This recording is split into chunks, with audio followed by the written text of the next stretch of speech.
Bonjour, aujourd'hui je vous retrouve pour vous lire Le Conte des Fées de Charles Perrault. Il était une fois une veuve qui avait deux filles. L'aînée lui ressemblait si fort et d'humeur et de visage que qui la voyait la mère.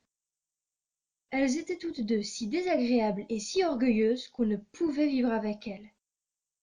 La cadette, qui était le vrai portrait de son père pour la douceur et pour l'honnêteté, était avec cela une des plus belles filles qu'on eût su voir.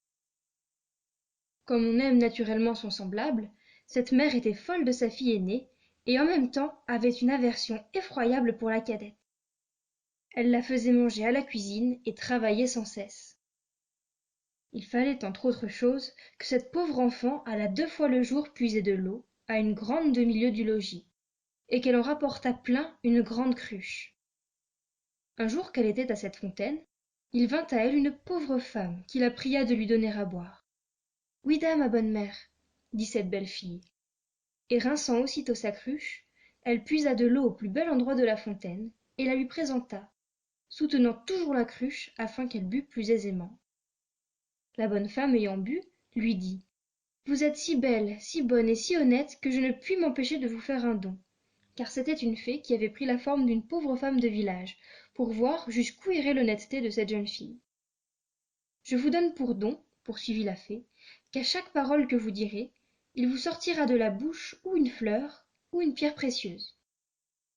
Lorsque cette belle fille arriva au logis, sa mère la gronda de revenir si tard de la fontaine.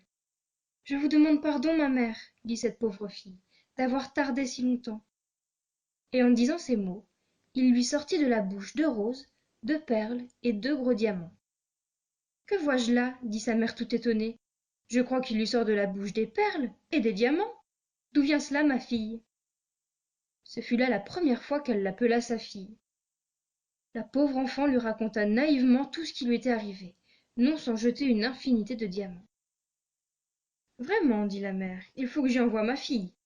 Tenez, Fanchon, voyez ce qui sort de la bouche de votre sœur quand elle parle. Ne seriez-vous pas bien aise d'avoir le même don? Vous n'avez qu'à aller puiser de l'eau à la fontaine, et quand une pauvre femme vous demandera à boire, lui en donner bien honnêtement. Il me ferait beau voir, répondit la brutale, aller à la fontaine. Je veux que vous y alliez, reprit la mère, et tout à l'heure. Elle y alla, mais toujours en grondant. Elle prit le plus beau flacon d'argent qui fut dans le logis. Elle ne fut pas plutôt arrivée à la fontaine qu'elle vit sortir du bois une dame magnifiquement vêtue, qui vint lui demander à boire.